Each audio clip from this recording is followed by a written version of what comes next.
وهدانا بسنته سيد المرسلين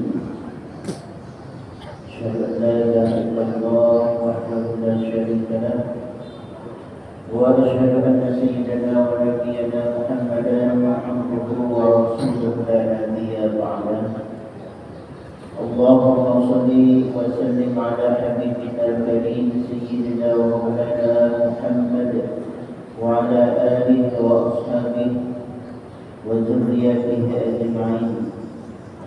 قالوا سبحانك لا علم لنا إلا ما علمتنا إنك أنت العليم الحكيم. لا حول ولا قوة إلا بالله العلي العظيم. رب اشرح لي صدري ويسر لي أمري واحلل عقدة من لساني يفقهوا قولي. أما بعد. Bapak, Ibu, Saudara kaum muslimin jamaah salat subuh yang dimuliakan Allah, para orang tua, para sepuh, para masjid yang kita muliakan, kaum muslimin dan muslimat yang dirahmati Allah. Alhamdulillah, syukurillah pada pagi ini, sebagaimana biasa kita akan melanjutkan bahasan sebelumnya yang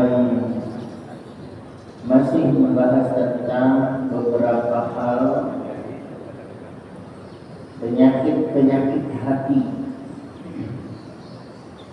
Cukup banyak di sini yang juga sudah kita lalui, tapi masih ada beberapa yang akan kita bahas dan kita dalami. Dengan demikian mudah-mudahan kita dapat menyaring dan menyeleksi sifat-sifat ini, mana yang disebut sebagai sifat mazmumah dan mana pula yang mahmudah. Jadi yang dibahas kedua ini mazmumah, baru nanti mahmudah. Kenapa yang mazmumah duluan dibahas, baru mahmudah, sifat-sifat tercela terlebih dahulu yang dibahas, baru nanti sifat-sifat terpuji. Kenapa penyakitnya dulu yang kita bahas, baru mana sifat-sifat yang baik. Tentu logikanya sederhana saja. Untuk mencapai sebuah perilaku yang baik, tentu kita harus mengetahui dulu mana-mana hal yang tergolong perilaku tidak baik atau sifat-sifat tercela. Nah, dengan mengetahui sifat-sifat tercela ini, tentunya kita dapat menyeleksi diri. Perilaku kita ini tergolong yang mana ini? Jadi kalau kita menjalankan sifat-sifat mahmudah, sementara sifat-sifat mazmumahnya kita juga tidak mengerti, nanti sama-sama jalan. Sifat mahmudahnya mungkin jalan, tapi juga dibarengi dengan sifat-sifat mazmumah. Jadi supaya sifat mahmudah berjalan dengan baik dan benar dalam kehidupan ini, maka kita harus membuang terlebih dahulu jauh-jauh sifat-sifat mazmumah atau penyakit-penyakit hati tersebut. Bagaimana mungkin kita bisa membuangnya sementara kita belum mengetahui mana-mana saja sifat-sifat mazmumah tersebut? Tentu ukuran perilaku-perilaku yang tidak baik yang tergolong penyakit hati di sini, satu, tuntunannya yaitu agama. Agama yang dimaksud yaitu Islam. Walaupun ada agama lain yang memiliki tuntunan yang sama, ya samanya itu hanya dalam hal zahir. Karena kalau lebih jauh didalami lagi, maka penyakit hati yang menurut sudut pandang Islam ini tidak terlepas dari dasarnya larangan-larangan oleh Allah melalui wahyunya Al-Quranul Karim dan hadis-hadis Rasulnya Muhammad SAW. Jadi kalaupun sifat itu dianggap baik menurut ukuran kebiasaan orang, tapi oleh agama itu sebenarnya tidak benar, maka sifat itu pasti adalah dianggap tidak baik. Contoh sederhana, ada orang bilang seperti ini, nah yang penting kan hatinya baik, perilakunya baik, begitu. Dia mau sholat kan, dia tidak kan, dia mau buka aurat kan, tidak, dia penting orang yang baik. Ini tidak bisa seperti itu.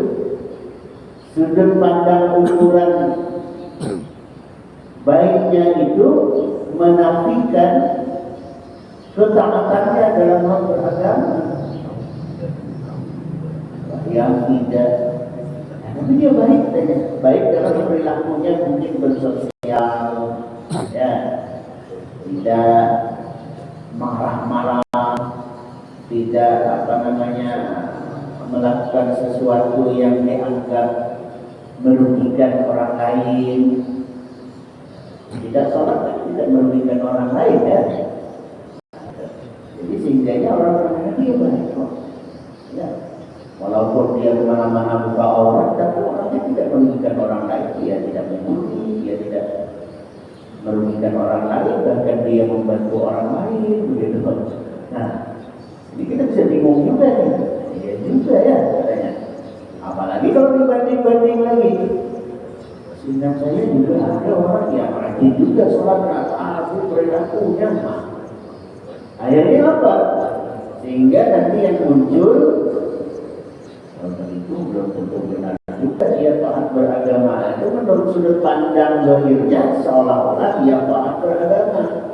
Nah dia mungkin kelihatan sholat, gitu kan? Kelihatan dia beribadah, pakaiannya menutup aurat, gitu. Hanya itu aja yang terlihat. Tapi penyakit-penyakit hatinya ini tidak tersaring dengan baik. Nah, oleh sebab itu perlu diketahui terlebih dahulu penyakit-penyakit hati tersebut supaya bisa menjalankan sifat mazmumah tanpa dicemari, tanpa dinodai oleh sifat-sifat mazmumah tersebut. Nah, maka oleh sebab itu sesunatnya mazmumah terlebih dahulu baru mahmudah. Karena itu gambaran pertama. Sebelum kita lanjutkan bahasan ini, terlebih dahulu sebagaimana biasa marilah sama-sama kita menghadiahkan bacaan surat Al-Fatihah di musannif fi hadzal kitab wa kadzalika di asatidina wa ustadzatina, pada orang-orang yang berjasa dalam hidup kita, dan mudah-mudahan kita mendapatkan ilmu yang bermanfaat darinya. Amin ya rabbal alamin. Ala hadinya wa sallallahu alaihi nabi Mustafa Rasulullah sallallahu alaihi وسلم. الفاتحة. أعوذ بالله من الشيطان الرجيم. بسم الله الرحمن الرحيم. الحمد لله رب العالمين الرحمن الرحيم مالك يوم الدين إياك نعبد وإياك نستعين صراط المستقيم صراط الذين أنعمت عليهم غير المغضوب عليهم ولا الضالين.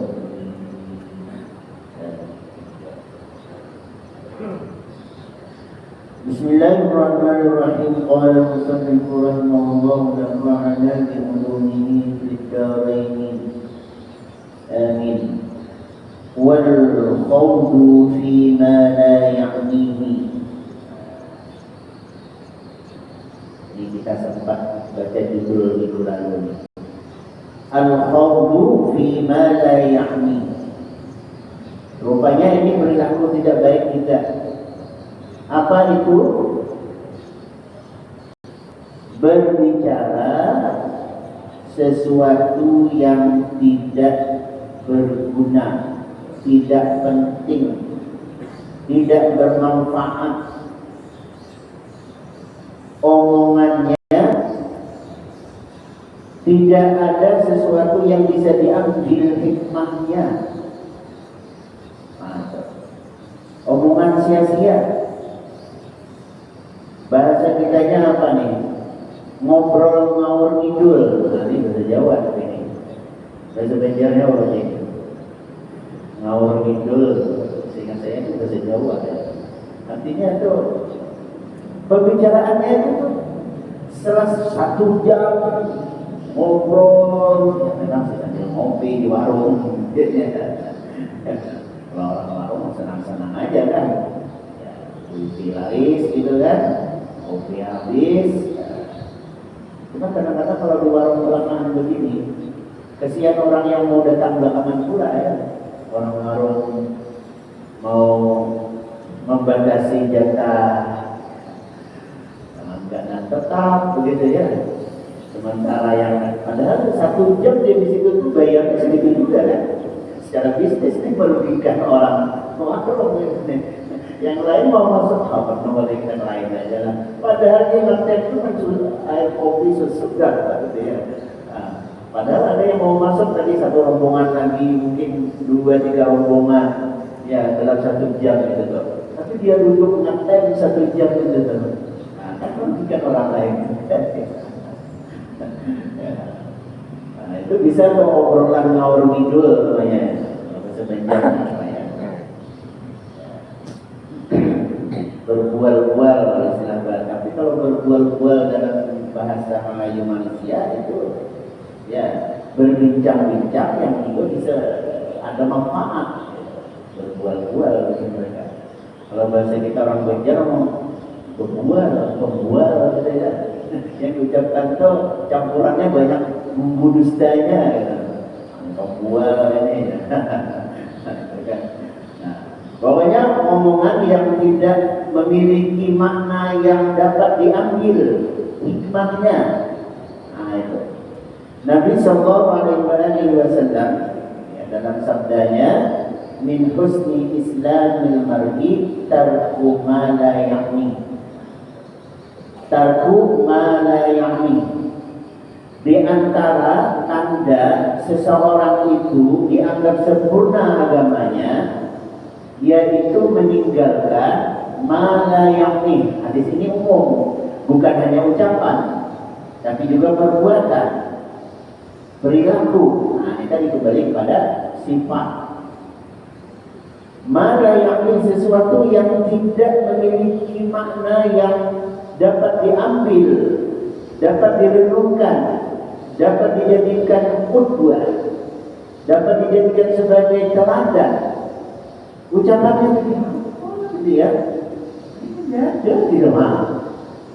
Ini namanya malayani. Ya, memang ucapan malayani ini kadang-kadang menjadi bumbu dalam sebuah katakanlah ceramah yang panjang. Nah, pokoknya bulan Maulid ini seorang penceramah dikasih waktu 1 jam dalam ceramahnya. Nah, itu kadang ada bumbu di situ, bumbu yang malayani secara ucapan zahirnya. Nah, kemana ada tuh, kemana ngarang-ngarang aja itu, kan? Secara simbol bahasanya malayani, tapi hikmahnya tetap masih ada. Umpamanya dengan dia menyampaikan selingan-selingan itu, orang yang ngantuk menjadi segar, umpamanya. Berarti kan masih ada itu manfaatnya, hikmahnya. Tapi jangan berketerusan. Seorang penceramah berketerusan, hilang judul pertamanya tadi itu. Kalau umpama bulan Maulid yang dibahas tentang sirah nabawiyah, begitu jamaah pulang, dari apa di samping ceramah tadi ada? Ada. Oh ya, cuma belakang aja ada. Ya, selingan boleh, tapi jangan sampai malayani. Nah, ini yang kasihan panitia nanti. Dihujat oleh jamaah. Syukur kalau hanya sekedar dihujat. Aduh, katanya ini bagaimana ini panitia nih, jauh-jauh dari ceramah. Namanya nih. Kenapa judul pagi ini begini ya? Mudah-mudahan dia terjaga buat kita nih. Kita 1 bulan aja, bulan Maulid ini sudah ramai. Ya, dengan salah mencari yang orang hanya pada terfokus di situ. Ya, bahkan kita mau ambil contoh satu ya, mandihin, ya mandihin. Kalau dipikir-pikirkan mandihin itu cuma melucu-melucu gitu ya, lawak-lawakan gitu kan, buat orang ketawaan gitu, ya. Tapi ada nggak yang nihinya? Ada. Nah, cuman presentasinya itu masing-masing lah lagi. Saya tidak mau menjustifikasi, saya tidak mau menghukumi. Kira-kira presentasinya yang mengandung manfaat berapa persen gitu kan? Yang tidak bermanfaat cuma hanya sekedar hilang begitu saja, lewat begitu saja berapa persen, kembali lagi kepada kita. Tapi masih ada manfaatnya. Ya. Mungkin orang hidupnya di rumah, kehidupan rumah tangga yang semraut dalam pikiran kalut, dalam makai balau, istilah anak kita ini, hiburan lah. Kayaknya di sana nih ada mandiin ya, mau jual kalau orang yang nanti umpamanya kan masih ada begitu. Tentu disaring juga ini, sebatas apa gitu. Tapi alhamdulillah kalau sekarang saya lihat, lagi kan zaman kita kan sudah zaman YouTube, ya zaman media sosial, ya TikTok semacam itu.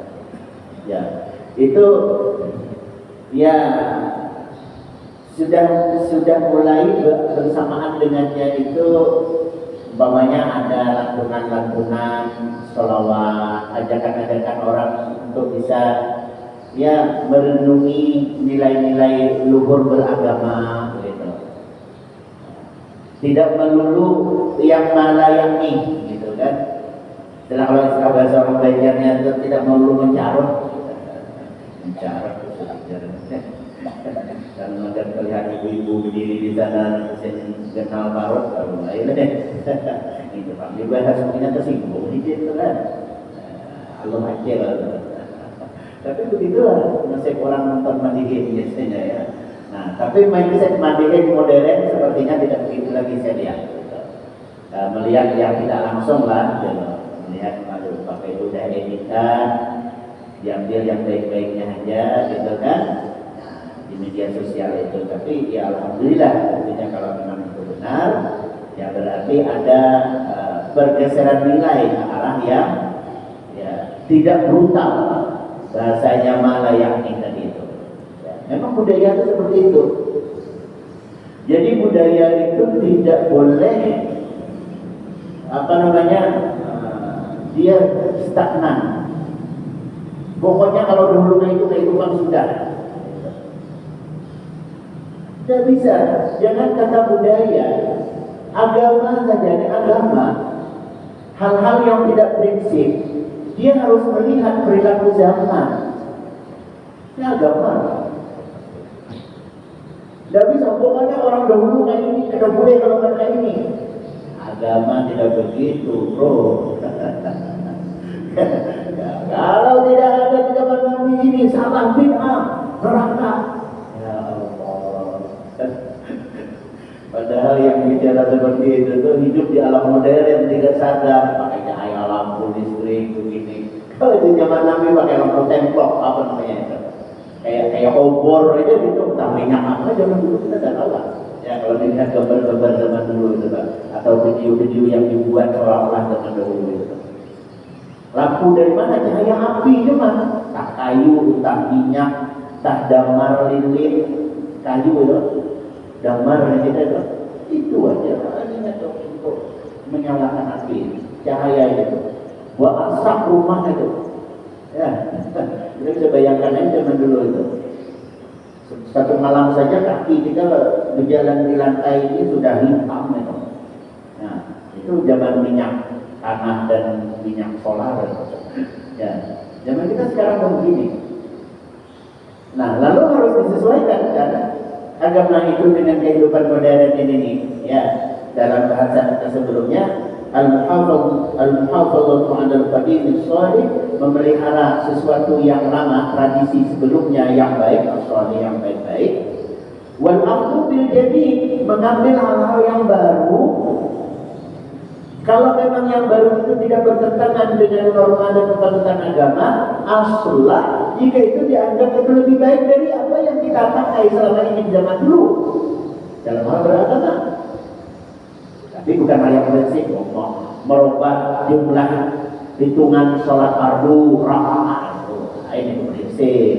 Ya, akidah ini lakukan mulyadi kalau bicara dengan orang lain, ya, bahwa tidak akidah keyakinan ibadah yang mahdhah, yang dimaksud agama ini al-akhdhu bil jadid aslah itu. Contoh sederhananya ini kayak azan nih, azan. Muadzinnya di mana? Duduk di situ aja kan, berdiri di situ. Kan gitu. Cukup kabel aja yang naik ke atas menara sana itu. Ada pengeras suara di situ mah 4 penjuru itu. Nah, muadzinnya di mana? Ini diri. Main naik ke atas menara sana. Capek-capek naik ke atas menara yang azan ya. Nah, kenapa? Karena sarana prasarananya sudah menunjang. Wah, itu kan buatan orang kafir ini, Jepang punya ini. Ya, ada mulai hadis lagi. Ya, kalau baru mulai hadisnya, apa hadisnya itu? Ya, dia mengikuti suatu kaum, maka dia termasuk dalam golongan itu, ya kan? Bahwa minhum, ya kan?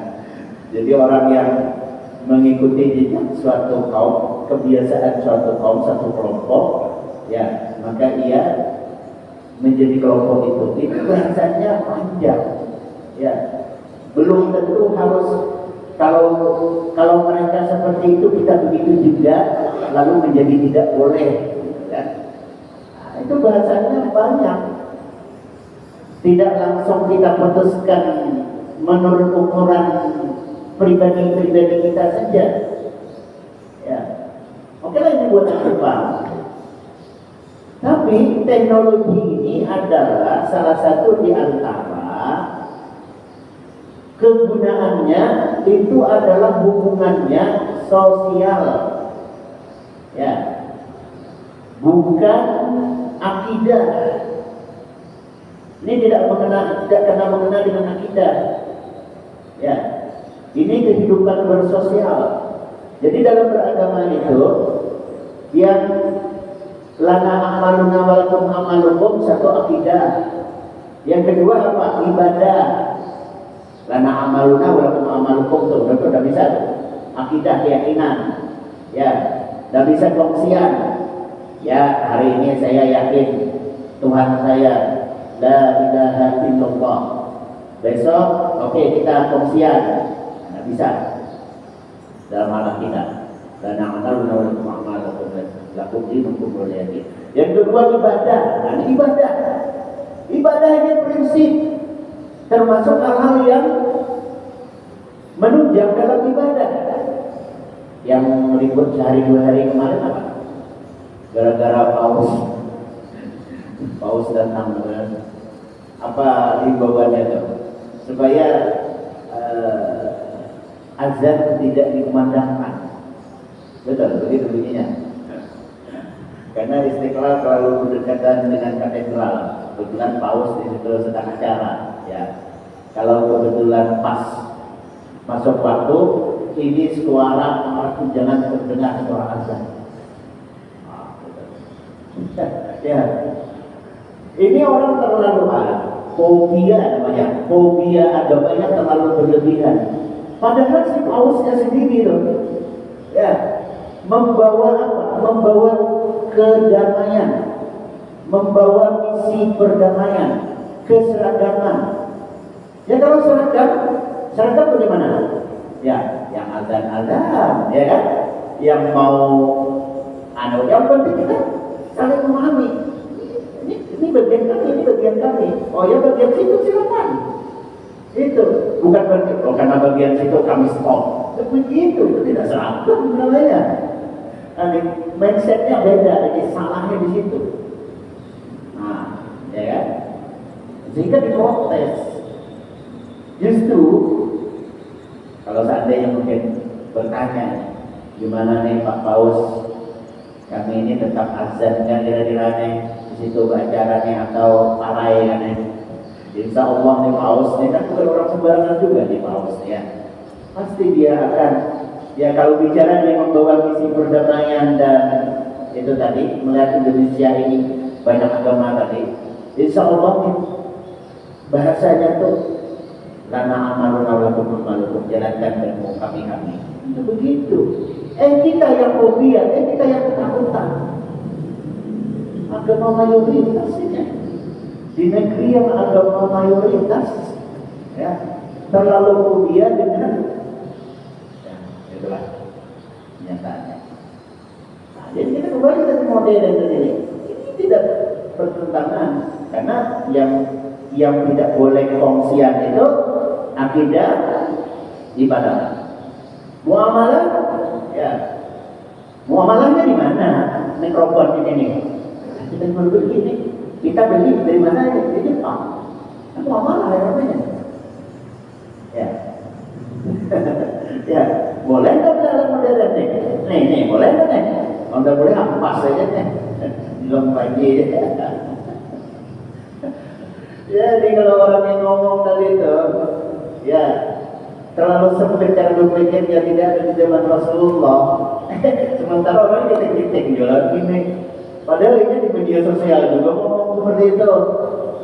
Ya, di platform media sosial, entah itu YouTube, entah itu TikTok, entah itu Twitter, entah itu Facebook, entah macam-macam lah media sosial platformnya masing-masing. Ngomong, bicara. Kalau tidak ada di zaman Nabi, tidak salah keliru. Aduh, otak ke mana? Sudah nyambung tidak kan kita. Jadi kalau harus ada muamalahnya, silakan. Ya, tapi nanti ini muamalah kita jual beli, ini kan jual beli ini muamalah, hasil muamalah. Nanti kita gunakan untuk ibadah, nah itu perkara sudah lain. Ini hak itu sudah milik kita. Ya, kalau milik kita punya hak penuh, kita mau apakan juga. Tidak ada urusan sama Jepang. Oke, ini penuh Jepang lain. Tapi ini kami udah nukarila penuh sudah. Kan jual beli itu begitu, pindahnya hak kepemilikan secara penuh. Tidak bisa lagi orang otak-atik. Ya jujur aja penuh. Tadinya kalau yang mula tidak, udah kembali. Terserah gua ya lagi. Kan begitu. Anakku bawa azan kayaknya ini. Nah itu. Ini kada masih diseret-seret juga dengan Jepang. Jangan pakai pengeras suara itu buatan Jepang hampir. Gimana? Nah, Anda sudah. Ya, kenapa bisa punya ini? Karena kita prosesnya jual beli. Jual beli itu muamalah. Muamalah boleh. Beda agama boleh muamalah. Rasul juga dulu itu belanja barang, jual barang. Kayak kita di pemilihan nih. Ayo, Jalan Sudirman. Berapa orang saudara-saudara kita Chinese yang berbeda agama dengan kita? Apa kita tidak boleh belanja dengan kita? Ayo mana Pak ya? Aman bebas. Sanggup. Paling kan sampai di Cina dan negara lain. Begitu keluar, kayaknya boleh nah, mulai dah kita dengan sambung. Ayo dia sambung. Keluar pulang ke atas sana. Ayo dia Jepang. Tidak bisa ini muamalah. Jadi kalau urusan ibadah urusan akidah ya, tapi muamalah itu ada batasan muamalah yang tidak mengusik akidah dan ibadah. Nah, disitulah kemudian malayak di hari itu harus kita saring. Apakah itu perbuatan, apakah itu perkataan. Jangan sampai perkataan itu sia-sia, tidak ada manfaat, tidak ada guna, baik itu perbuatan. Jika itu yang dilakukan, maka berarti kita termasuk orang yang menjalankan penyakit hati, al-qawlu fima la ya'ni. Saya kira itu bahasan kita pagi hari ini. InsyaAllah akan kita lanjutkan pada pertemuan berikutnya. Mohon maaf kekurangan. Allahumma fiqlam wa fiqli. Assalamualaikum warahmatullahi wabarakatuh.